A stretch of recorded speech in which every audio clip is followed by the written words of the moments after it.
Il faut du temps pour faire un bon méchant. Rien ne présageait Reakman à sa carrière.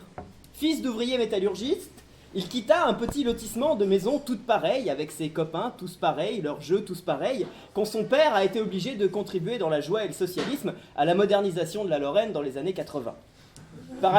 Parachuté dans un HLM de banlieue, il a la nostalgie de ses soirées d'été à se rouler dans la pelouse, alors même que ses nouveaux voisins sont particulièrement portés sur le roulage de l'herbe.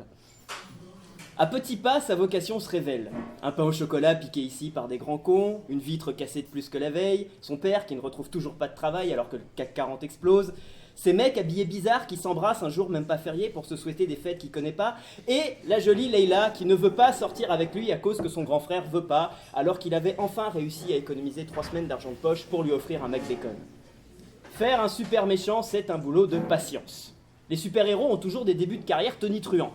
Il y a une centrale atomique qui leur explose à la gueule, on leur injecte un médicament bizarre, un camion d'EGM les écrase, bref, le secteur privé fait de la merde, et paf, les voilà, défenseurs de la veuve et de l'orphelin, doués de pouvoirs surhumains et de collants moulants. Reakman, lui, c'est juste un fils de prolo qui s'est fait casser son pare-brise une fois de trop. Et qui a décidé que ça faisait trop longtemps, que si ça ne s'arrêtait pas, il allait falloir que ça cesse, parce que disons, là, ça fait beaucoup trop. Mais attention, contrairement à Lex Luthor, un chaton ou Vladimir Poutine, Reakman ne cherche pas à dominer le monde uniquement par plaisir. C'est pire. Lui, il veut vraiment sauver le monde. Il s'est donné pour mission de donner aux enfants de France un meilleur avenir en leur rendant un meilleur passé. Quand il est devenu super-héros, ce qui l'a vraiment embêté au début, c'est le costume. Faut avouer que arpenter la manif pour tous les jours, si c'est pour porter de l'élastane rose et bleu le soir, non merci. Comme Clark Kent, pour sa couverture, il s'est engagé comme pigiste à l'hebdomadaire Valeurs Actuelles. Valeurs Actuelles qui, comme son nom l'indique, lui permet de toucher tous les nostalgiques alzheimeriens, persuadés que c'était mieux il y a 40 ans, alors qu'il y a 40 ans, j'ai vérifié, les slogans d'affiches de Giscard annonçaient déjà le changement.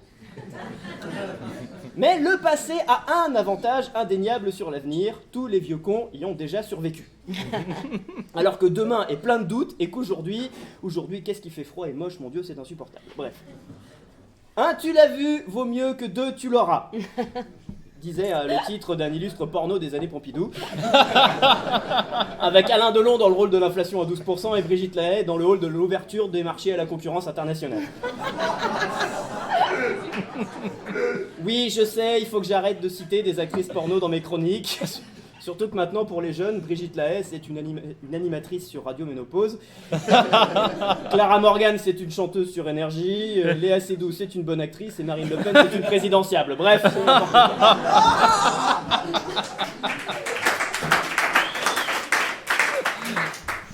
Un de ses problèmes principaux, naturellement, c'est l'immigration. Attention, il a rien contre son épicier ou les mannequins suédoises. Mais quand même, les étrangers, c'est pas des gens comme lui.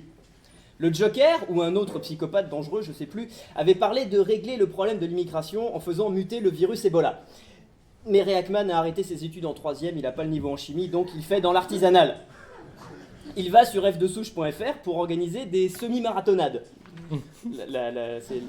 La marathonade, c'est une ratonnade de longueur. On fait 100 francs le dossard avec saucisson beurre et verre de rouge frit à l'arrivée. C'est au profit des restos du port, c'est sympa.